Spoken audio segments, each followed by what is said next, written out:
Hello. Hi.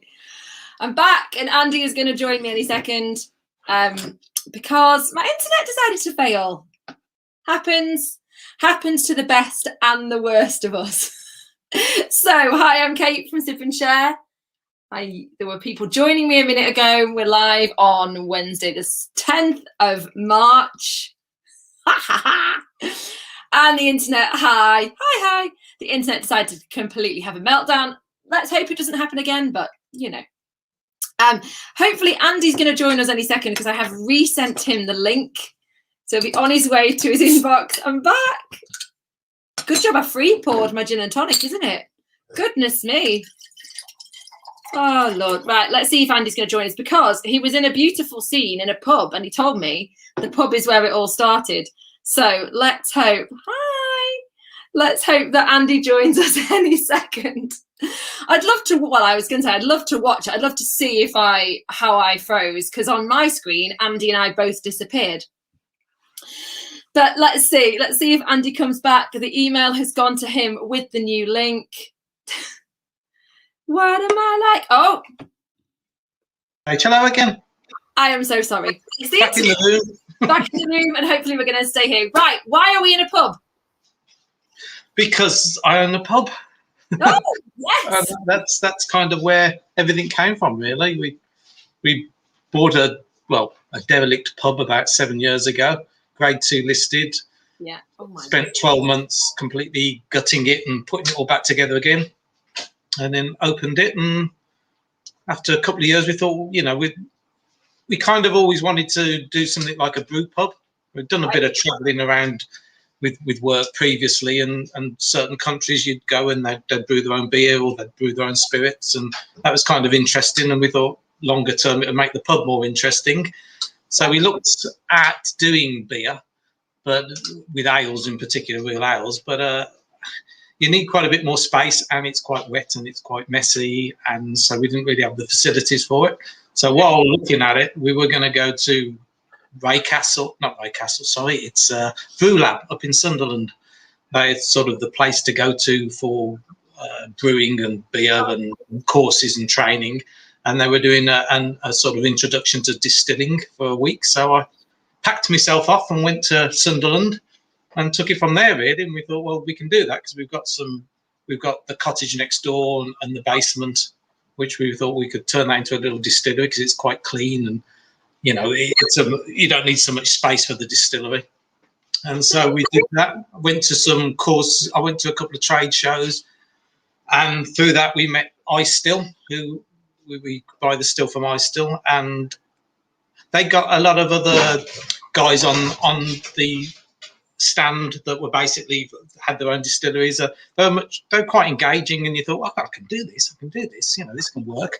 So they've got their own university as well. So then I went for a week's training in the Netherlands and did all the training with them. You get certified with that, and then took it from there, really. So the pub came first, and this started as something to make the pub more interesting and I guess a bit of a visitor attraction thing, and you liked the sound of making gin, and so you went and upskilled and sort of differentiate yourself, really, and have something a little bit different. So this is when Deck Chair Gin was born. So is this what you started with? Was Deck Chair Gin kind of the first product that you created? Yeah, I mean, we spent ages over the name and that. Yeah. I mean, basically, we're on the English Riviera, so outside the pub, literally, 20 metres, you're on the inner harbour. So we're right on the seafront in Brixham in Devon. And Brixham's part of the English Riviera. So when we did the gin, we wanted something that would kind of represent the area. So we wanted having a pub as well. We sell a lot of gin, obviously, and the main ones to fly out with the Tanquerays and the Gordon. So we wanted to sell. If it was going to be the house gin, we wanted it to sell in volume. So we didn't want anything too clever. So we wanted an easy drinking. We went for citrus base because obviously the English Riviera, lovely clear crystal waters. We went for orange in it because it's slightly warmer, so with the sunshine and the summer holidays. And it was probably going to be called Riviera Gin to start with, but we oohed and ahed on names. And to be honest, the Deck Chair came from, there's a restaurant over in Torquay. We were having lunch discussing what we could call it, and there was one of the pictures on the wall was a deck chair. So we thought, because we wanted something that would sort of speak to you in a self. So deck chair kind of says relaxing, sunshine. So hence the sun, sea, sand, relax and enjoy. We wanted something that would kind of, when it's on the shelf as well, will give you, even if it's a split second when you look at it with all the other gins, you get that emotional attachment. You see a beach and all holidays. So we'll get that 1 second. Maybe you might buy it.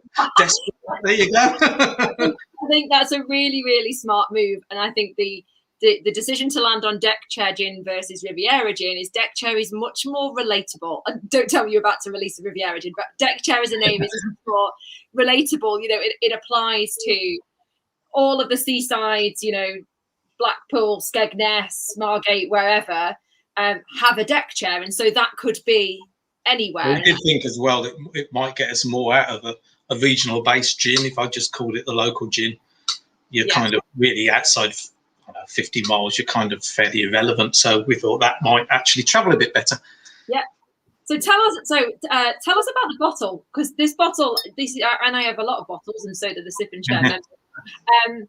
But this is the only, I think this is the only, well, no, actually, this is the only bottle of this type I have, which I think is quite impressive, really. So why did you go for this kind of long, tall, skinny bottle? Well, the one thing is having a pub, we wanted to stand out on the shelf. So we wanted something a little bit different. We wanted a bit of height.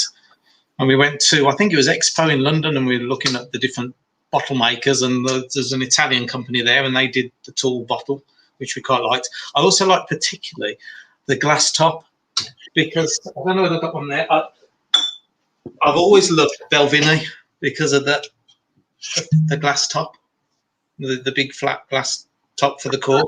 Now, if I lean this forward, we all know what's going to happen, which is not a good shout. I don't know more than that, but the flat glass there.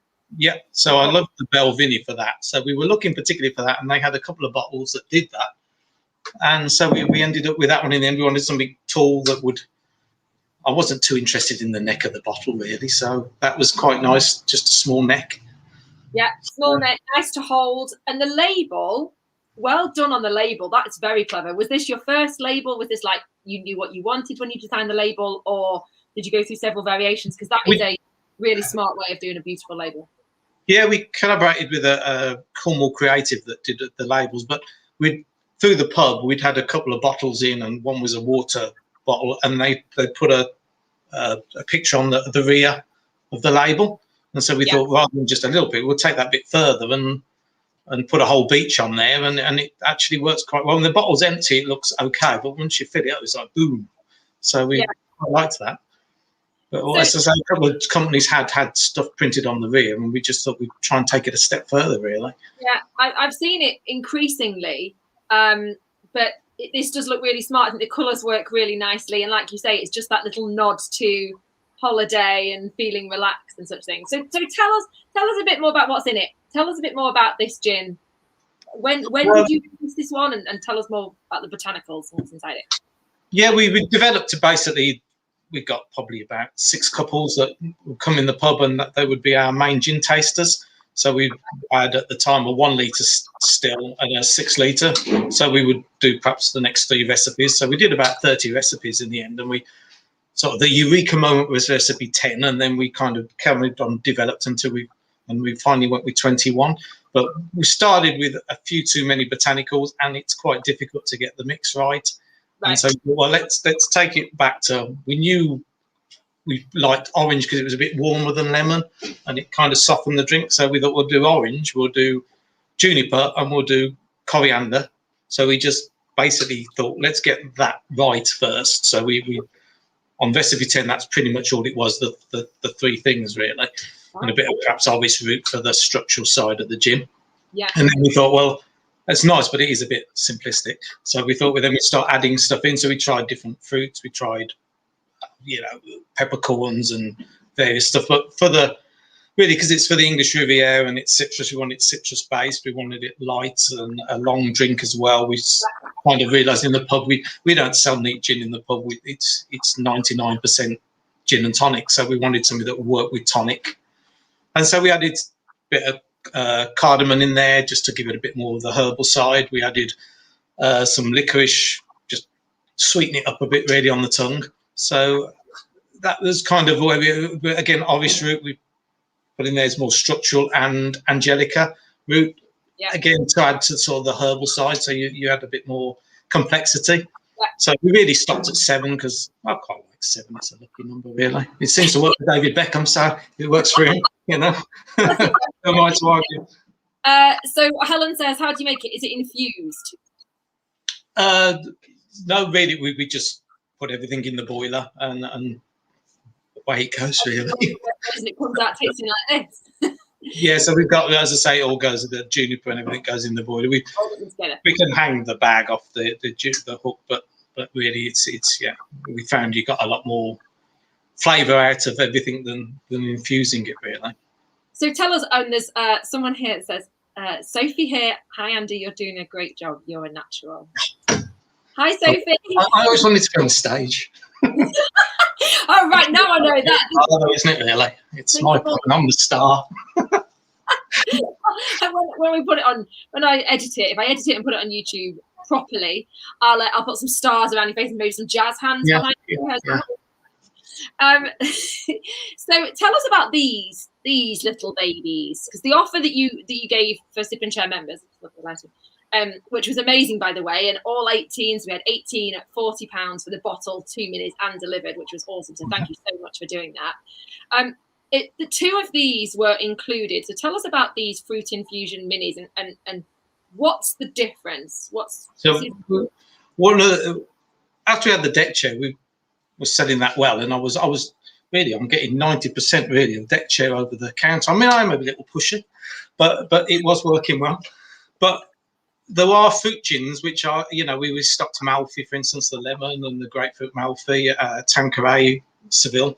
So I thought I can get in on that market, you know. I don't want to be selling someone else's, do I really? So we started off with tried quite a few different recipes. Some work, some don't. Some fruits work better than others. So, but we wanted to try and do something that tastes like a normal gin, because some of the fruit gins, they're a little bit sweet and sickly, and you get the flavour all the way through, which is a bit like cordial, really. So I wanted something that would still taste like gin in the middle, but perhaps, you know, you smell it and you get like the raspberries, for instance. There's a bit more of a herbal juniper thing going on in the middle, and at the finish you swallow and you think, oh, I've got raspberries. So that's kind of, so we started with the raspberries and the lemon, really, as I say, to start being able to sell that in the pub.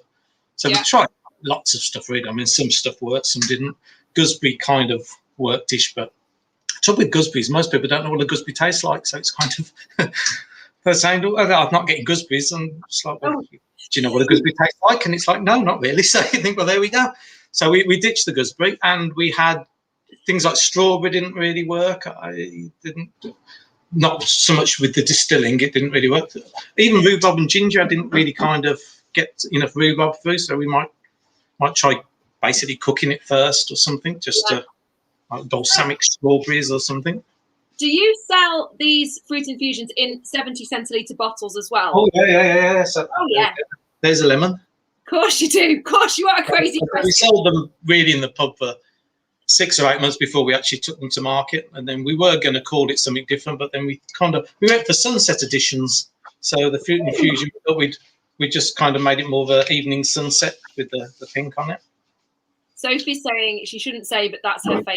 I don't know if Sophie is referring to lemon or raspberry, but I reckon she just loves all of them.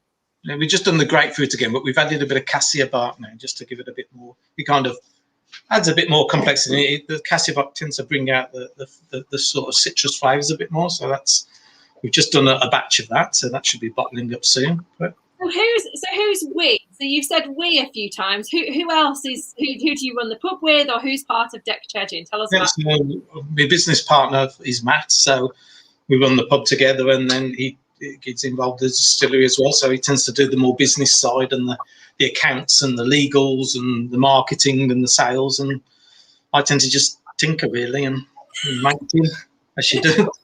I'm much more practical. Have a good time. Hands on.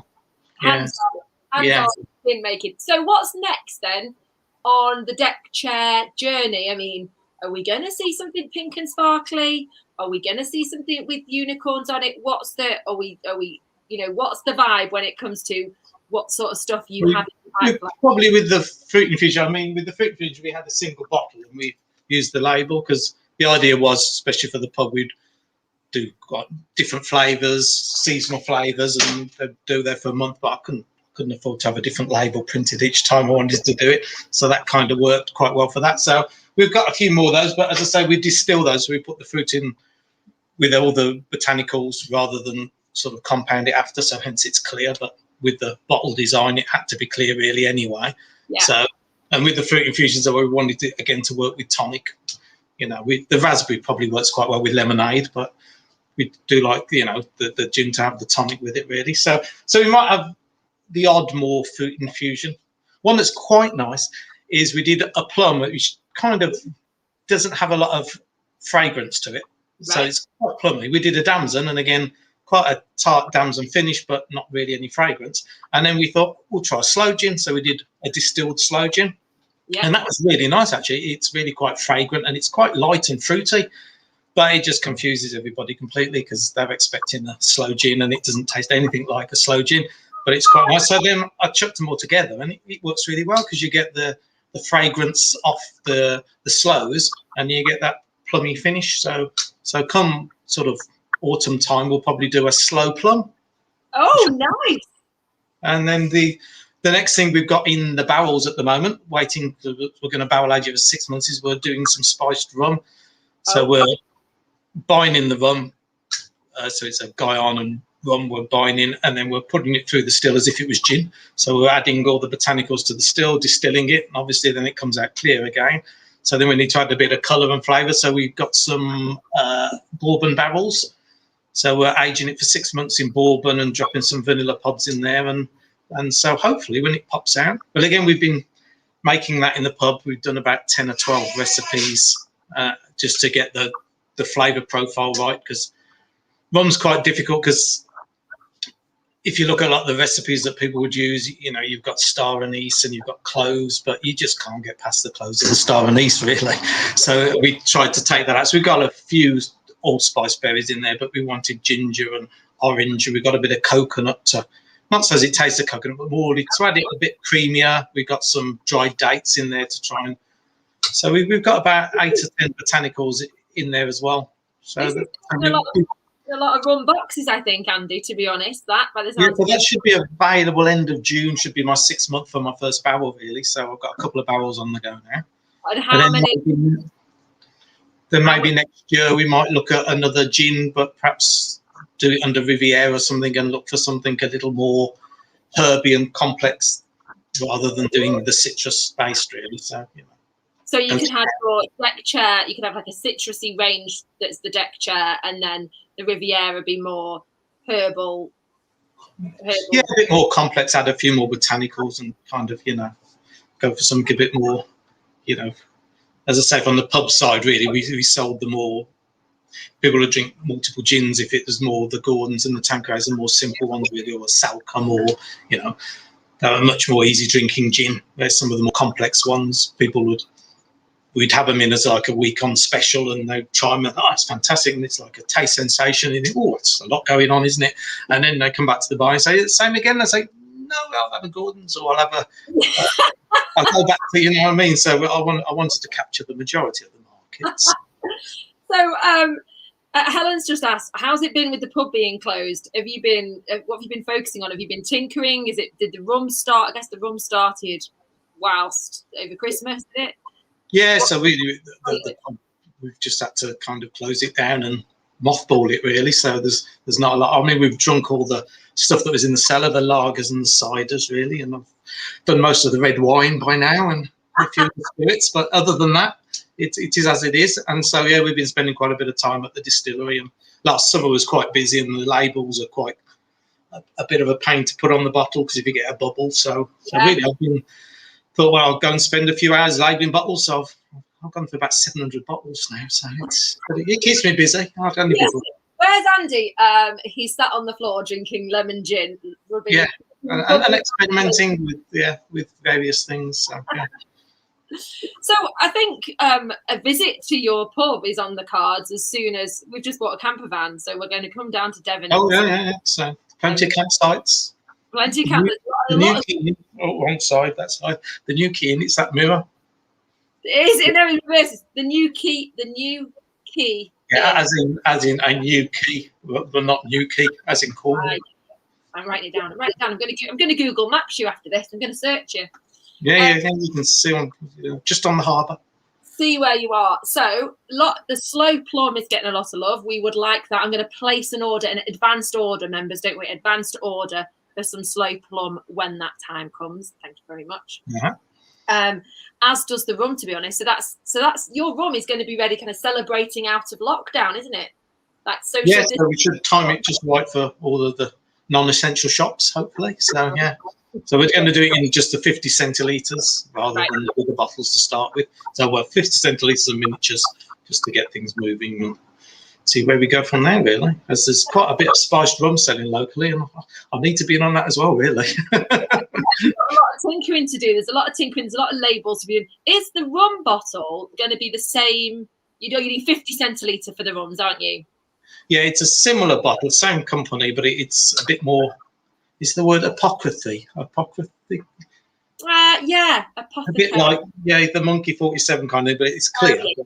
It's going to have the glass rim again around the top because I like those. I've got a feeling that you like. Yes, it's a little bit more. I don't know. Apocryphy. Apocryphy. They're similar. Artisan. Let's say artisan. No, I've not got one back here. So, which out of everything you've made or that's available now, what's your fave? What's your go-to? Is it lemon because you're drinking lemon before? I like the traditional deck chair. I'm drinking lemon at the moment. I quite like the cucumber watermelon because I quite like the cucumber thing. I like the Hendrix with the cucumber, so I thought I'd do a cucumbery Hendrix. That's another one I don't have to sell. So I've got quite like the cucumber thing. So at the moment, I'm quite into me grapefruit with a little bit of cassia bark in there. It's kind of the one before we didn't do the cassia bark for the pub, and it's just lifted it. So it's So that's my simple at the moment. I've not bottled it yet. So I would like to chat to you about us getting some more of these fruit babies. Yeah. Their members, because I reckon we've started with the deck chair. The fruit infusions are getting a lot of love as well. So let's have a chat offline, as they say, about what we can do with the rest of the stuff, because you've got a range and you sound like the sort of chap that's up for making interesting things. You've got minis. You're the sort of distiller I like. You've got stuff going on that members are, they're thirsty. Oh, yeah, I've got these tasters that need to be occupied, really. We'll all be queuing up at the pub. Yeah. Yes, I think a couple of them are members. I don't know whether Sam's on tonight, but she was one of my original tasters with her husband, Nigel. Sam, what's her surname? Greenfield. Oh yes, Samantha Greenfield. She is indeed. She's her name is down for a sample of the said grapefruit. So right. Yeah. We're all going to be queuing up for this now. Right, let's have a chat about what else. Oh, here's Samantha. Samantha said, "Hi, Andy." Yeah, she recognised the pup. Spent enough time there, Samantha. You'll be back there soon. Tina is saying, do you do this gift pack of minis? We do. I haven't got a picture, but yes, we've got a pretty little beach pack with 3 minis. So we do we've got the normal, so it comes with an original deck chair and then a choice of which flavours you want to accompany it, really. Oh, so maybe we could get that on the shop for members. We could get. Yeah, it was meant to be our sort of Christmassy thing, but with Christmas not, happening as easily as it did. But then we thought it'd be good for the tourists. And the very thirsty tourists, online tourists, as well as those in the Devon area. Lovely. Right then. So I've got some work to do. Let's have a look at the rest of this range. How exciting. Tina, gift pack of minis. Yeah, Tina's a big gin drinker. Yeah. Oh, good. That's what we like to hear. That's what we like. So long as you can get me Larry, we'll be all right. So we like a little bit of Larry. Just you know, just like a healthy dose of Larry. I mean, we're I having. don't want to have to go over and have a word. But I would like, now being 30, nearly 37 with 2 kids, I kind of want to get a bit Larry to the point of which someone has to have a word, not in a violent, just like just a bit. Keep it down, love. That's like my dream when I go back to the pub.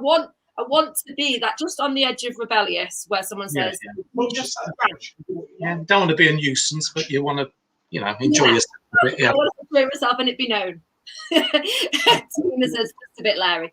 Yeah, we're all just a bit Larry. We're having a Sip and Share members only meetup party in October. We're planning a big thing. Well, you could all come to Devon. There's plenty of B&Bs out of season, you know. Yeah. We're going on tour. I'm bringing this camper van around the country. Tina says, we won't upset the locals. We won't. Respect for the locals. We're joining in. We'll have a sing-song. Sing-song with the locals and a gin and tonic. Yes, please. It could be like a beer festival. We could get all the pubs involved. We could do all of this. Bring the members, all come to one place, one postcode. We'll take over, take over the town. Be like a Channel 5 documentary. It might go a bit wrong. Yeah. Well, it was worth a go. Anything else we need to know about Deck Chair Gin before we let everybody crack on with their Wednesday evening? And I drink the rest of mine. Well, I don't know, really. I mean, what's the perfect serve? Perfect serve for this. What do you recommend? This is the grapefruit thing. No, that's the original deck chair. So we usually have a slice of pink grapefruit in that for a bit of colour and lots of ice. And Mediterranean goes well in the pub, but the traditional sort of Fever Tree premium, I think, brings out the more herbal side of the drink, where the Mediterranean probably focuses more on the orange citrus side of it. So it depends where you're going, really. But the most important thing is to picture yourself sat in a deck chair and enjoying it, isn't it, really? It is. It's, relaxation, and think of your holidays, really. And when did you last? Light citrus, so. When did you last sit in a deck chair, Andy? I have one, actually, in the distillery. We have a couple as props, of course. But, you know, while I'm having my cup of tea and lunch, you know, especially in the summer, if I can open up me, what do you call it? Like the shutters. That's the word for it, the shutters. I can, it's quite a sun trap. I'll tell you where we are now. It's quite a sun trap, you know. Sit on the deck chair, drinking a gin and tonic with ice and a slice, and the shutters open and the sun on your face, and they like just I am looking a bit well. I could do with a bit of sun, as I say. You know. When that sun starts shining, we now know what you'll be doing. I'd usually be in the Canaries for a couple of weeks in February, but of course it hasn't happened. So story maybe next year. Hasn't happened. Phrase of the year: social distancing, and it hasn't happened. Yeah. Well, no. So I'm going to Google you. Let's see where you are on my journey, because how awesome would that be for me, getting Larry with the locals at the new Key Inn in Devon? Yeah, well, we've got Torquay down here, Paynton, and Brixham on the English Riviera, and Dartmouth is just 10-minute drive.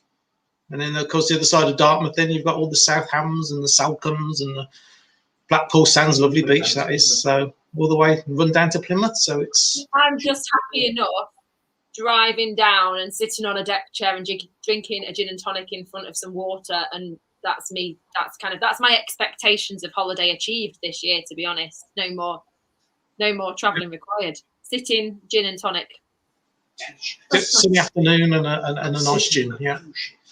Yes. Yeah. We've got a lot of cruise ships at the moment in as well. You can view them in the bay. They're the latest attraction. We have 7 of them at the moment. Have you got someone there feeding you information? Is there someone there feeding you information, like cruise ships? Yeah, well, Matt's sitting in the background. It's Matt. Hi, Matt. Matt, come on. Who are you? Come on, Matt. Don't be shy. I'm back room. I don't. Oh, he's coming this. Oh, where? Oh! We were just about to meet Matt. He'll be back. Come on, Matt. Come on, Matt. Where are you? We've got to meet the second maker. How funny. Come on, Matt. If we all chant together, Matt, Matt, Matt, he'll just appear any second. Oh my goodness, a tour of the South. There's a lot going on in Devon, isn't there, folks? Some serious quality. Maybe Matt's just had enough. Some serious. Matt pulled the bloke. I know, Michelle. Where's he gone? I was excited. Right, what do we think Matt looks like? I think he's got a big beard. Big beard, like he's got a rugged look to him. What do we think he's wearing? Like, he's got a rugged face and a beard and like hair and a hoodie on. In fact, he looks like one of the glasses. Yes, Karen. Glasses, beard, rugged. Even though Andy told us that Matt gets the jobs like the accountancy or whatever, rugged. I tell you what, Matt, bloody hell, you better be rugged. Where's Matt? Rugged Matt. Yes. Okay, so a branded t-shirt, rugged, glasses. What's his hair doing? Dungarees. Wilma, nice to see you. Fisherman. Like a fisherman, but a bit more, no offense to fishermen, but I have been watching some fisherman programs recently with my husband, like refined, like a bit more refined, like a refined, rugged fisherman. Please, God, let Matt be a refined, rugged fisherman with glasses. Is he going to join us? Has the phone died? Has the laptop died? We don't know. Bring back Matt. Or bring Matt, because we didn't meet him. Where's Wally? Where's Matt? Correct, Leslie. Sexier than a fisherman. Lockdown hair. Good insight. Good shout. Carol. Here we go. Wait. Device is not connected. Come on, team. Connect to audio. Connect to visual. We've got to see this rugged fisherman. I want a beard. Like, I want a good beard, not just stubble. I want quite a good beard. Lockdown hair, but not long, Carol. I think it's like rugged hair. I think he had short hair. No hair. Michelle, it's so controversial. I feel like you've thrown that out there with no hair. Moose Gin. Hi, Shane. Jolly chap. Good shout, jolly chap. He sounded vocal. He sounded like he wanted to be involved, but then he wasn't showing us his face. And then when we went to see his face, it disappeared. No, so Michelle's going for no hair.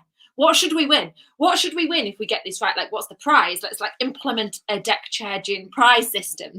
I love that this is on YouTube and in all the several various groups. Beard. Michelle says no hair. I say hair, but not long. He's not clean shaven, is he? No way. No, I just don't believe he's clean shaven. He's very friendly on emails, so he's jolly. Carol, good shout. Good shout. Is he a tall man? Is he taller than average? Here we go. Ready? I'm back, I think. Am I back? I'm back. We're back. You're back. To touch the thing, bloody technology. Andy. All we care about is what does Matt look like. Well, there you go. I shall vacate stage.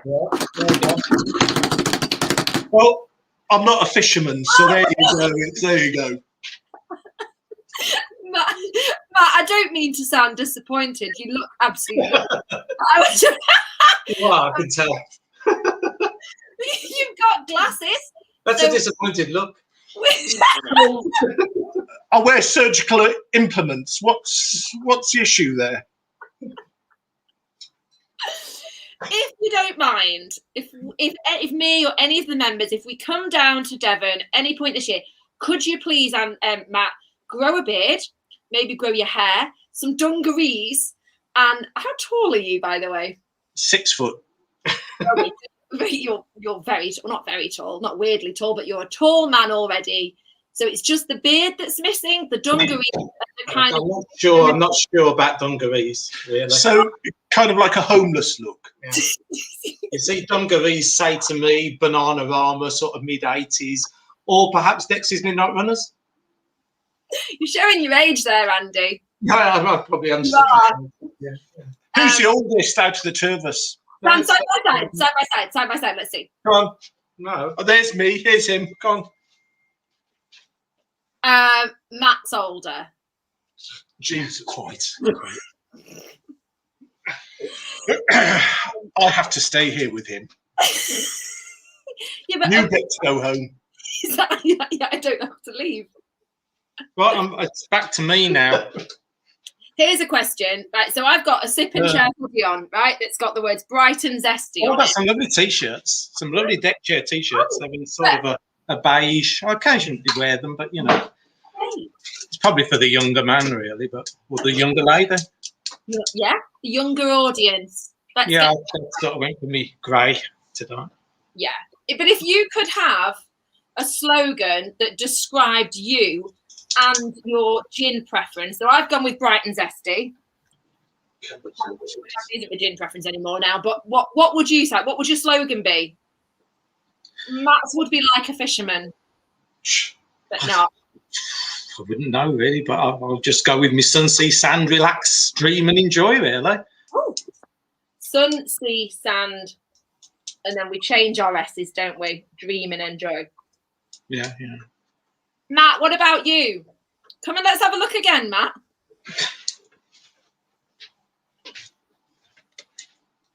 What would you have? There's a cat here somewhere. I say it's not a zoo. You don't get to just, pull me out of the cage every now and again. Where is the cat?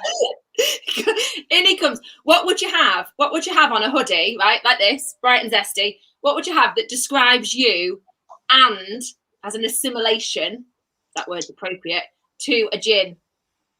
A bit dry.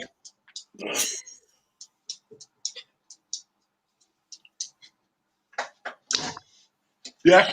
Yeah. Okay, that's what we're going with. Fruity. Fruity but dry. Nice and fruity. Yeah. Nice, you're having nice and fruity, and Matt is having a bit dry. Yeah, possibly. I'm happy with that, right? On that note, now that Matt's cat here somewhere, but I've lost him. Who's that? He could have been introduced to Ginger Wolf, but he's around, but he's vanished now. That's Usually runs across the bar. But that's definitely a cat, not a homeless person, isn't it? That's an animal. Yeah, he's actually black, but we wanted a ginger cat, so we just called him Ginger Wolf, really. But Right. it sounds a bit gangstery anyway, doesn't it? Really, a bit lock, stock, and two smoking barrels. So it sounds like a London-esque gangster.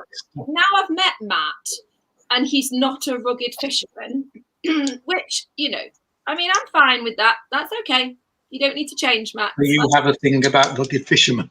I take it. Well, I feel we all do now. I feel like but now Matt's now more suited because he's very dapper. Like dapper Matt, suited to stroking a cat. Like an evil person on a film, but not evil in real life. Do you know what I mean? Yeah. Hold on. I heard something. I think there's the cat. The cat's back. But yeah, it's more. Yeah. Yeah, more. Yeah. Is Matt having a gin and tonic or considering working with Sip and Share at any point again in the future, or is that relationship? Yes, possibly. He had a lemon as well. Really. Here we go, Ginger Wolf. Oh, a little cat. You're tiny. Hi, Ginger Wolf. Yeah, it's quite mature. He's 5, aren't you, Bab? Yeah. The cat's wild and petrified. Right. On that note, I think we should. 38 minutes later, we've seen Matt. You were brilliant, Andy, as Sophie rightly said. A star is born. A star has been born tonight. So he was born ages ago, not ages, but like he was born a while ago, and now he has shined. I mean, this could, catapult you. Where will you go next? Who knows where I will be in 5 years? The mind boggles, doesn't it? I've got quite a good singing voice, actually. I mean, I do, sing along with it. So who knows? X Factor, anything. X Factor. The gin is just the beginning. Yeah, this is just the starting point. Yeah. And by the time you're on X Factor, Matt will be a rugged fisherman, stood in the sidelines hearing you. Trawlers just over there. He's welcome to try his hand. Area, you're in the right area. Never say never, Matt. Yeah, quite tough apparently, but each to their own. Yeah, maybe just stick with gin. You do the gin. If Matt wants to go off and have a crisis and be a fisherman for a bit, he can do. Yeah. Sorry, Matt. Okay. On that note, let's part ways. Part ways as friends. But we have more technical issues. Yeah, exactly. Matt, it was very nice to meet you and see your face on camera. Bye. Yeah. Bye. Right, everybody, thank you for joining us. Can't believe you stayed, but we're grateful you did. And we'll say bye to everybody. Bye, bye, bye, bye, bye. Stay there, Andy. Stay there. Bye, bye, bye, bye, bye, bye, bye, bye, bye, everybody.